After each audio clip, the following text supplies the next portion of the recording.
Hi, everybody. Welcome back for another dispatch. And do we have sound? Yes, we have sound. So I started rereading this Between Sense and de Kooning by Richard Shiff because it is so good. And I started at the beginning and I thought, this is good. So I wanted to share it. I, Sometime in the past, I read a section, I think array, but I want to start from the beginning here. Okay. Right. Okay. Willem de Kooning. Excuse me. I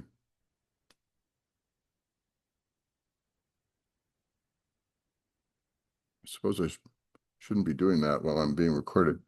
Willem de Kooning preferred the ordinary, the people, objects, and situations that stimulated his senses, imagination, and imagery were ordinary. He was ordinary. No principle or theory anticipates his result. Two ordinaries do not make an extraordinary. The de Kooning mix generates experience of such sensory abundance that viewers of his art need no abstract extras, no tragedy, no sublimity for critics of the human condition, no sublimation, no subversion of cultural norms for critics of social ideology. De Kooning's art converts the ordinary into more than enough for everyone. De Kooning spoke of his practice plainly. His reluctance to express ideals or to mystify art made him less appealing to interpretive speculation than his New York school confreres. Jackson Pollock, Mark Rothko, and Barnett Newman. Each of these painters cultivated a personal style of seriousness, even profundity, but the lighter touch of de Kooning proved the most resistant to ready interpretation. His form of resistance was passive. Had he made an active point of a commitment to ordinariness, it would have provoked a theory of the everyday and a corresponding line of intellectualized critique. If, in fact, de Kooning had been consciously deflecting the more rarefied reaches of critical desire, then he succeeded. Even now, his art remains unattractive as a target of theory. Yet as a personality, de Kooning was remarkably attractive and engaging. He quickly developed into the most available subject of his generation with respect to journalistic anecdote. He is the one who told Mrs. Rockefeller, whether Blanchett or Happy, "You look like $1,000,000." He is the one who both amused and angered his circle by saying that Pollock broke the ice of public interest. He is the one who described Rothko's style as blurred Albers, as in Joseph Albers. Despite the easy entry afforded by his acerbic comic touch, de Kooning's work, more than the man himself, puts at risk all deeper levels of analysis. Reports of the ultimate meaning of his art, some tragic, some sublime, some comic as well, are persistent rumors that fail to become established fact, never settling into canonical history. De Kooning made it hard for art history to know what to do with him. With regard to his art, whatever was radical and therefore noteworthy was neither self-consciously nor consistently so. Those who presented their art in a more aggressively radical mode, conceptualists, minimalists, exponents of pop, of anti-art, of new media, and so on, quickly proved easy targets for classification. Critics know where such artists stand. In each case, analysis of the work follows from an articulated concept. De Kooning, who preceded these more programmatic types, remains in critical limbo.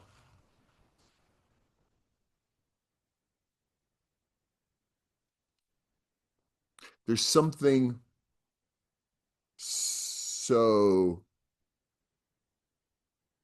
grounded, rooted in the material itself, in the activity of painting itself, not generated from the thinking, not not conceptualized even afterwards and proceeding from there, right? He's just so enthralled by the material.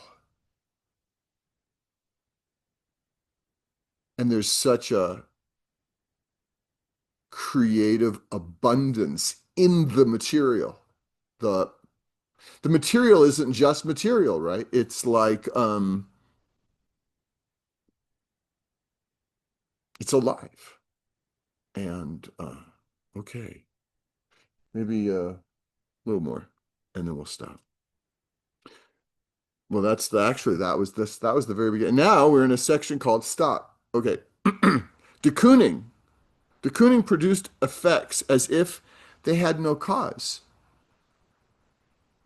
As to the painting being finished, he said in 1960, I always have a miserable time over that, but it's getting better now. I just stop. The tone is ironical, the message self-deprecating.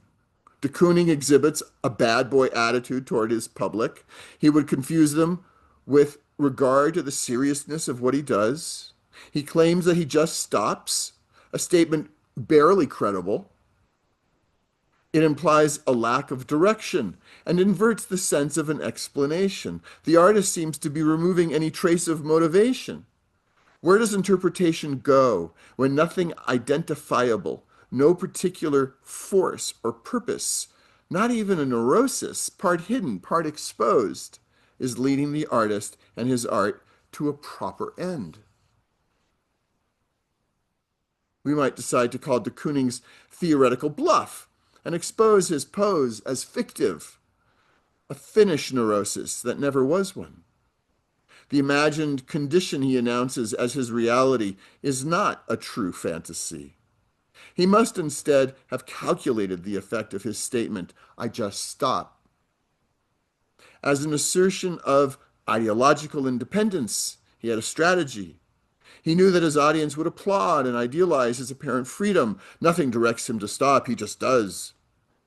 Even those involved with automatic practices, such as the European surrealists and, by some accounts, Pollock, became slaves to the process, substituting the control exercised by the social value put on psychological automatism for the liberating control exercised by unconscious forces.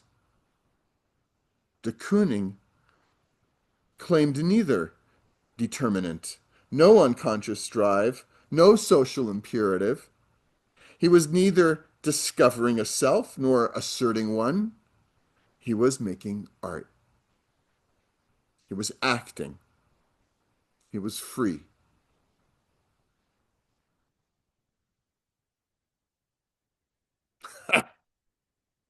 uh, let's do that.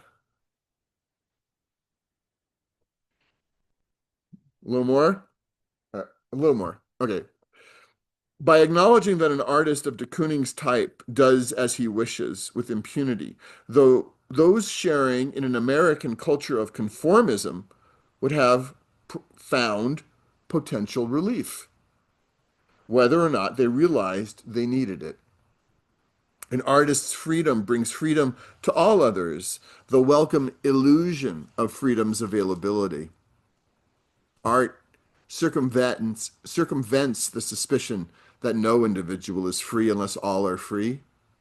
When artists appear to be free, non-artists enjoy the security of their conformity within a society where any individual, like de Kooning, can do anything.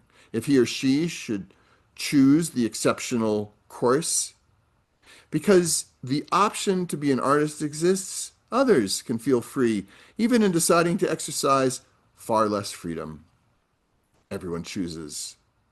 Most choose a conformist mode, a logical way of thinking. De Kooning chooses a nonconformist mode, a sensory way of thinking, a practice unaffected by pre-existing social or cultural patterns. His sensation comes without habit. He would begin work on a painting because he liked to paint, following no plan other than aesthetic desire. So he paints, and then he stops.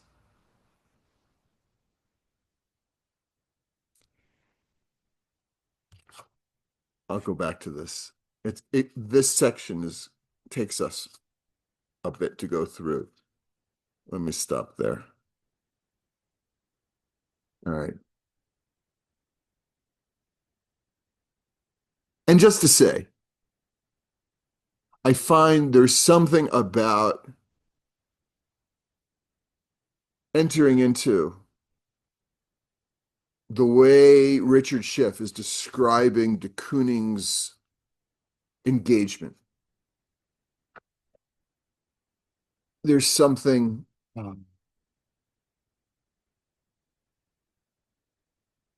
alive, life renewing, uh, in these days. I mean, always. I mean, I love de Kooning, but there's something about it's like it's like the the tightening on my mind. It's not just the insane news every day. It's the means of, I don't know, the smartphones, the constant email. I don't know. There's something about painting. All right, all right, all right. Okay, I'm gonna go. Hope you're all well. Hope you're making stuff or making a mess or something. Okay. Be well. Take care. Bye bye.